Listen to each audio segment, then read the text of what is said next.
Julius Productions. Sit down, get comfy,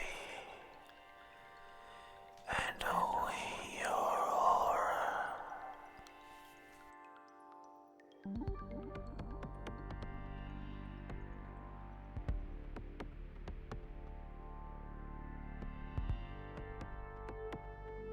Hello there, everyone. Welcome to my humble abode. Thank you for your patience with my unannounced break. Today we'll be doing a continuation of our last horror story, which I shall link in the description below if you aren't caught up yet.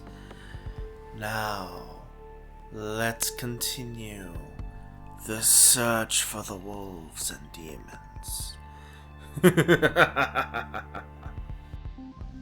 My eyelids felt as if someone had threaded tiny anchors into each of my eyelashes, impossibly heavy and unwilling to move. I imagined that I would be tearing skin as I peeled them open to blink for the first time in what felt like days. I licked my lips and noticed how dry they were. I dragged in a deep breath and I slowly opened my eyes.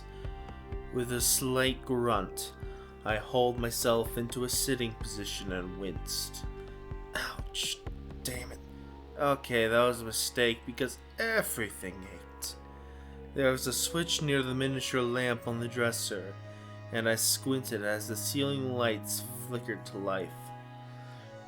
There was an oak desk across from the twin-sized linen sheet bed I was tucked in. Next to that stood a large walk-in closet built into the wall and a restroom near the door.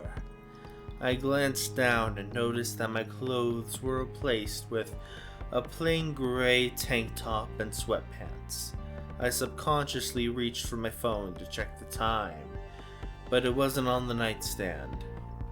What sat on there, however, was a black pitcher, a ceramic cup, and my wallet. Careful of the slight weakness in my arms, I poured myself a drink. I licked my dry lips and sent a thanks to no one in particular, as I drank the water down like it was lifeblood. I suddenly winced again when I moved my legs. Curious. I suddenly winced again when I moved my leg. I tentatively removed the thin blanket and rolled up my pant leg, revealing a bandage wrapped tightly around my calf. I took in a few shaky breaths as the recollection of that night doused my veins in ice water. I placed my head in my hands, trying to calm the spiral of emotions as tears threatened to spill down my cheeks. I heard a knock as the door opened. I sniffed and rubbed my eyes. "Oh, you're awake," said a female voice. "Roland will be relieved. He's been freaking out over you since he brought you here all bloody and unconscious." I turned around to the source of the voice. A petite young woman with curly, shoulder-length brown hair, tan skin and gray eyes stood in the doorway. She wore black scrubs and a gray mask, carrying a steaming cup in her hands. She closed the door and walked over to me. "Roland, wait, he's alive? He's here?" A huge wave of relief washed over me, knowing that my best friend was all right. "Do you know where he is now? I need to see him." Ignoring the pain, I moved to push the rest of the sheets away from me. And that's when she held out her free hand towards me. "Whoa, hold on. I don't know where he is right now, but I'm here to check on you and make sure you drank your medicine when you woke up," she quickly explained as she motioned to the pitcher. "But hey, since you already did, I guess that makes it easier for all of us. Well done, you." I blinked and glanced nervously at the pitcher beside me. I hadn't even realized that it had been anything but water. "You should probably eat," she added, You haven't eaten anything for almost 2 days. That made sense. Now that I was awake, I could feel a painful gnawing sensation in my stomach. It was a clawing hunger, more intense than any I'd felt before. But then anything I've never fasted either. You don't happen to have any horses around here, do you? I asked sheepishly. She shook her head and grinned. Nope, sorry. But if you drink this, she offered me the mug, your hunger will go away. I decided quickly that being drugged at this point wouldn't make much of a difference. I did as I was told and took the mug from her. It was filled with a dark, thick liquid. I crinkled my nose. The substance smelled of herbs, spices, and something rich that I couldn't place. I took a sip. Wow, this is actually pretty good. What is it? One of the doctor's famous recipes, and they work wonders, she said. Well, I better go. I'll make sure to let Roland know you're awake when he gets back. After she left, I placed the mug on the nightstand and slid delicately to the side of the bed, being mindful of my bandaged leg. I flinched when my bare feet had made contact with the floor. I walked stiffly into the restroom. It was clean and depersonalized. I opened the small mirror above the porcelain sink. Rust marks tacked the metal shelves that showed where things had been not too long ago. I stared into the mirror and inspected my face as I tore the bandage from my cheek. When I turned my head, however, the area where that demon had sliced me looked more like a small scratch. The skin around it was still a little tender and pink. How is that even possible? Could have sworn that I had received a pretty nasty cut to my face. I'm not gonna complain, but the last time I checked, I didn't have any special healing powers. Maybe it wasn't as bad as I thought. I examined my face and breathed a sigh of relief. At least my face still looked normal. The sound of footsteps broke me out of my thoughts. I was just leaving the restroom when the door opened. Roland rounded the doorway with his hand against the frame. The other was holding a bundle of clothes. He looked exhausted. I've never seen him like that before. I felt a pang of guilt run up my spine. I truly believed that I was protecting the ones I loved by keeping my ability a secret. But I was wrong. People died that night. Roland could have died that night. Before he could open his mouth, I pulled him into a hug. My whole body began to shake as I sobbed. I'm so sorry, Roland. Roland hugged me close. Hey, it's all right. You're safe now. There's no need to apologize, Gav. I let him comfort me for a minute before we both broke apart. How did I get here? I brought you here, he answered simply. Wait, but how? Where's some animal in there with me? How did you manage to survive? Roland gave me an apprehensive look. That was me, Gav, he said gently. I'm a werewolf. I don't... What? I said, perplexed, as I struggled to really understand what Roland has just told me. But I would have known, right? All these years that I had known him, I would have seen some sort of sign. And it wasn't like I was ignorant of the real world and what was really out there. I knew demons existed, so I was always open to the possibility of other supernatural beings. Especially after witnessing a full-on werewolf versus a demon showdown that night, but knowing a werewolf personally felt so surreal. I'm telling you the truth, he said. Why would you lie about something like that? I asked. I immediately felt like a hypocrite as soon as the accusation left my lips.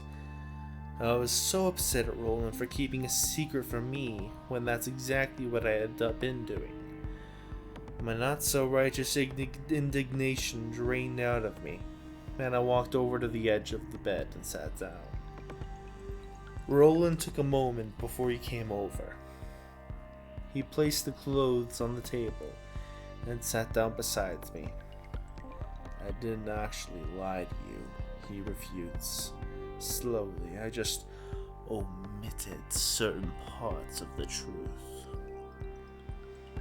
Those are some huge omissions, Roland, I said. Alright, but I swear to you that nothing was an out-and-out lie.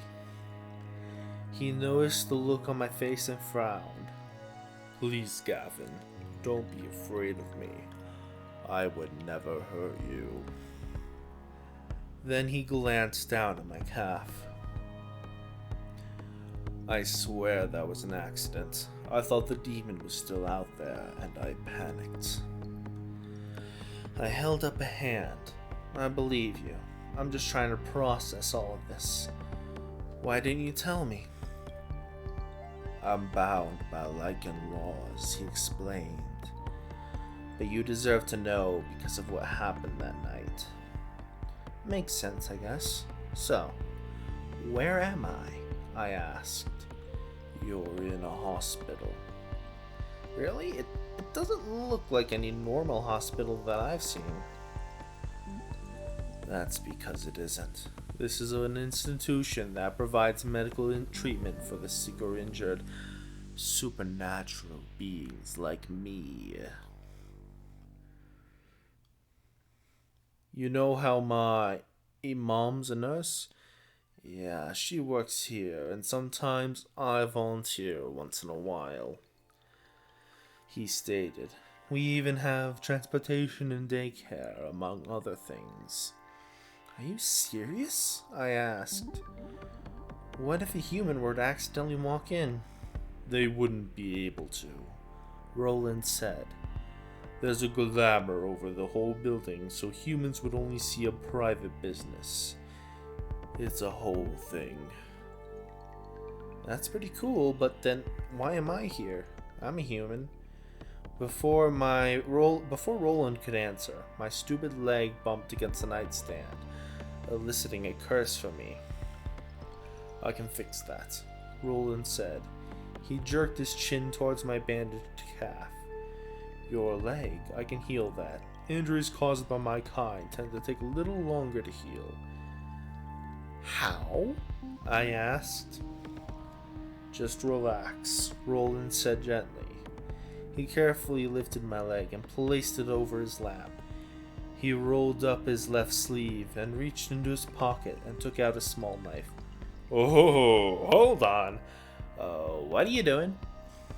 I panicked as I tried to pull away, but his grip was strong. Too strong. Unnaturally strong. He glanced over me as he removed the bandage. I grimaced as I saw the large claw marks. Relax, Gavin, he repeated. After I calmed down, he took the blade and sliced his palm open. Blood pooled and dripped onto the wound. He carefully placed his hand on my leg. Then I felt it. A strange, warm sensation spread around the area. My first reaction was to grab my leg and hiss, but I fought to keep myself still. Are you okay? Roland asked. You just sliced your hand open and placed it on my leg, like some sort of weird blood oath. But yeah, it doesn't hurt at the least, I said. A feeling like having my leg wake up from falling asleep spread slowly around like pins and needles as the skin beneath his hand closed. The sensation eased and then disappeared completely. What was that? I gaped at him. It's called pain transference, he explained as he released my leg. We werewolves have the ability to absorb the pain of others, and even heal them by our saliva or blood. Pretty neat, eh? Yeah. Hold on, am I a werewolf now, right? I asked. Roland chuckled and shook his head. No, that's not how it works. Humans turning are very rare. Did it hurt at all, when I healed you? He leaned back slightly. Not really. But it really depends on the severity of the injury. Yeah, I'm guessing you've worked with worse, huh? I asked. Yeah, I have, and I'd happily do it again, he said. You're a masochist, I scoffed. Roland laughed, and I felt a smile begin to tug at the edge of my lips. Hang on. What about this one on my cheek? I pointed to the light scratch. I could have sworn it looked pretty bad. Now it looks almost completely healed. Roland got close and his brows knitted together. Are you sure? It didn't look that bad when I brought you here. Damn, I was just kinda hoping I had supernatural healing powers. That would have been awesome. Oh, okay. Maybe I was just... Suddenly the reality of what had happened came back to me, and I stared down at my newly healed leg. Hey, Roland, what happened to their bodies? I asked slowly. Roland sighed, and it took a few moments before he spoke. After what had transpired, he was able to get a hold of his father. Whomever his father had called, they had taken care of it. He didn't go into much detail, but whatever these people did, they were able to make it look like a car accident. Even though lying to their families didn't really sit right with me, I was relieved that the bodies of Jasper and Shelby were found, and their families will be able to give them proper burials. I asked about Arian, the real Arian, but he just told me that her body was never found as far as he knew. This must have been so much to take in. I bet you feel like everything is going to hell in a handbasket, he said. I looked away from him. To a normal person, it'd seem that way, but I've been dealing with it since I was a child. What do you mean? Roland cocked his head. I've been able to sense demons since my parents' deaths, but now for some reason it's getting harder to control. That night, the demons said that it needed to take me alive, but I don't know why. Jesus, Gav, I didn't know, he said. No one did. I mean, who would have believed me? I believe you, Roland said as he patted my shoulder. So will my father. That reminds me, after you're dressed, he wants to see us. My eyes widened. Elijah? Roland nodded. Yes, he's the pack leader. Of course he was. Who else but Roland's imposing father would be the alpha werewolf? Roland and I left after hours. Part of me was curious as to what kind of supernatural creatures they had for patients, but Roland decided that we would go out the back door. After an hour, we pulled up to the edge of the property line. Before we continued down the road, Roland turned to face me. All right, Gavin. Listen to me very carefully. Yeah, sure, I said warily. Whatever you see, don't panic. You're safe here, he said. I won't, I said. I doubted that convinced him since I didn't even convince myself. I briefly wondered if his wolfy senses could detect dishonesty, but I didn't ask. Are you sure? He asked skeptically. You look a little shaken. Look, if it'll make you feel any better, don't look out the windows, he said, as he began to drive down the road. Curiosity got the better of me, and I turned to look outside, and I instantly regretted it. Several pairs of amber eyes watched us as we made our way down the road. I quickly averted my eyes. Street lamps lined the road as we drove deeper into the woods. The beasts that were lurking in the trees vanished, but the feeling of being watched stayed. There were a few cabins that I could see scattered throughout the trees, and dirt paths trailed between them. They were spread out, and some of them looked well lived in, with small gardens filled and a variety of little trinkets. We pulled in front of a massive lodge overlooking the lake. Even though I've known Roland and his parents for years, never once have I visited this place. His parents were like family to me, and now that I think about it, I kind of felt hurt that the one I trusted didn't seem to trust me with this until now, but I also understood that they had their reasons. I kept close to him as we made our way up the steps. The doors to the lodge were heavy oak carved with beautiful forest patterns. Roland grabbed his keys and unlocked the doors. The doors opened up to a large room with high ceiling. A chandelier made out of deer antlers hung down in the ceiling. Comfortable-looking chairs and cushions sat around a wide circular table in the center of the room. There were also leather couches in front of a marble fireplace mounted to the wall. The floor was some sort of shiny stone, maybe granite. There was a staircase leading up to the second floor. The whole place seemed well lived in. This is where my father holds pack meetings. The hallway through the doors to the left leads to the kitchen, and upstairs is where my family sleeps.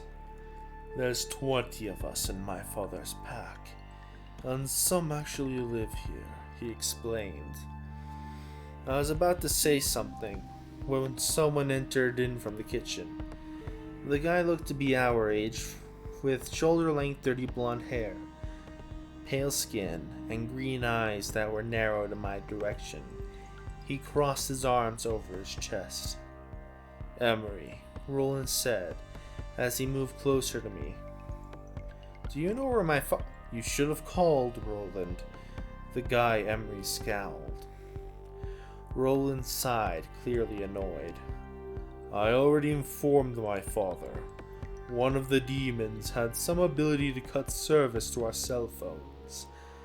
There wasn't enough time to come up with a plan." Emery ignored him and took a few steps forward and jerked his chin in my direction. "You even exposed yourself to a human. You, of all werekin, should know better." Roland suddenly bared his teeth at Emery, and I could have sworn that his eyes turned an amber color. "I told you I had no other choice," he growled. Emery's eyes also seemed to bleed amber, but he took a step back. For some reason, they were after him and were ordered to bring him alive. My father wants to know why. "You have got to be joking, right?" Emery scoffed. "Why the hell would demons want with a human kid, and a weak-looking one at that?" I felt a prickle of annoyance at this asshat's insult. "I'm 21, actually," I said calmly, "and don't insult me again. If you haven't figured it out, I've had a pretty bad couple days." "Is that a threat?" Emery growled. "Back off, Roland warned with a growl of his own. He managed to wound one of them and fought to stay alive long enough for me to get to him. "No," Emery's face tightened. "You're the one who—" "Enough!" A booming voice filled the room, dripped with authority. The three of us paused, and Roland and I turned around. Elijah and his wife Natalie eyed us from the entryway. Natalie was tall and slender, but was still inches shorter than Roland. Her auburn hair spun in ringlets past the pale skin. Her hazel eyes relaxed as they settled on mine. Elijah was a tall, muscular, dark-skinned man with short black hair speckled with gray. His dark brown eyes narrowed. Even though Elijah's physique was imposing, I knew he was a really cool guy if you knew him personally. I guess as the alpha, he had to be fierce, stern, and at times deadly.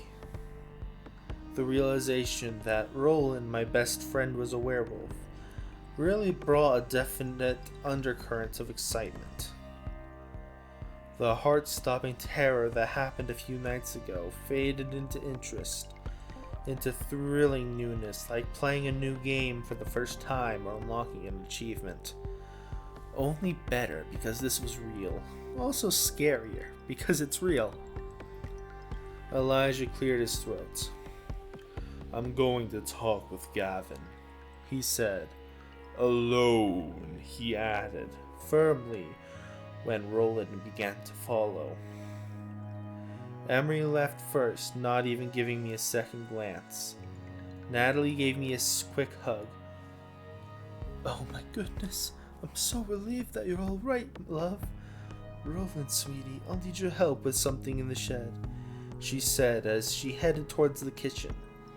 Roland gave me a reassuring smile and followed his mother. "Come and sit down," Elijah invited. I still felt slightly irritated after everything that just happened to me. Being angry was easier than being upset, but Elijah didn't deserve either from me. I sat down on the couch near the fireplace.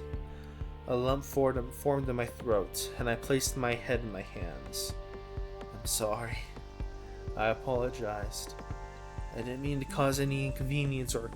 Elijah sat down next to me and placed a hand on my shoulder. "I don't blame you, son. You've been through a hell of a lot," he stated calmly. "Is there anything I can get you? Something to drink?" I smiled weakly and shook my head. "No, I'm fine, thank you. I just don't know what I'm gonna do now." Elijah leaned forward and clasped his hands together. "Well, perhaps you could tell me what happened. The demons that you and Roland dealt with. Was that the first time you've encountered or seen a demon?" "No, not like that, but I've been aware of their presence ever since I was a child." Elijah asked me to elaborate. He listened very carefully as I spilled the beans, and he never took his eyes off mine. Elijah's brows knitted together.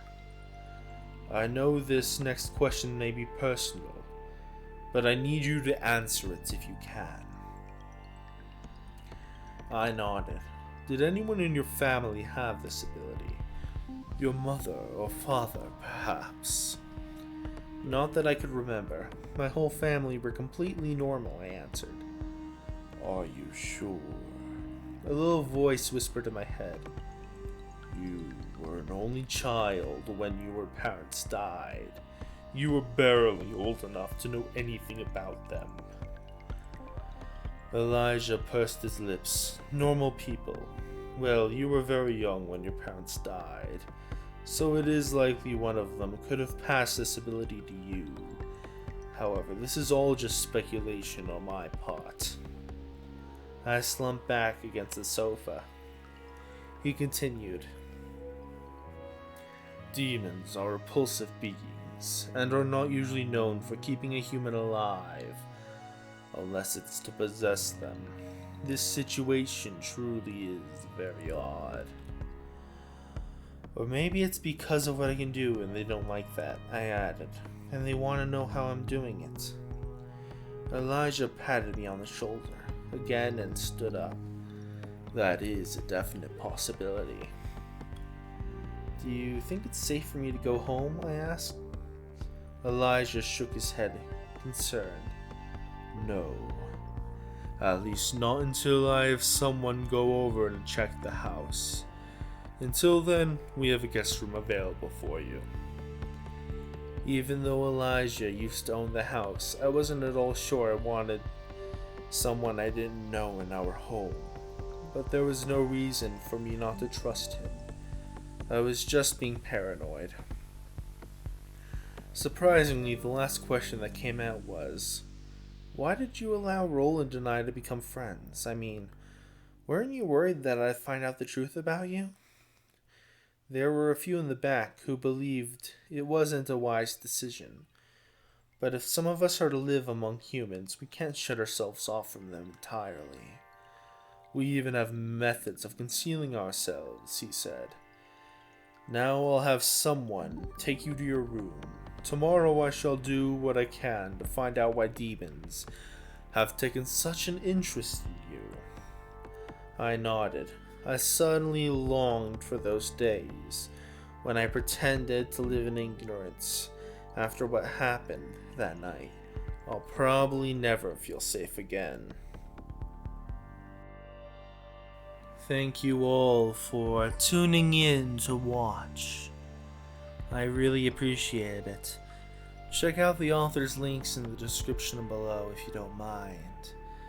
And I really hope the author makes a part 3, because this is an absolute blast to read for them.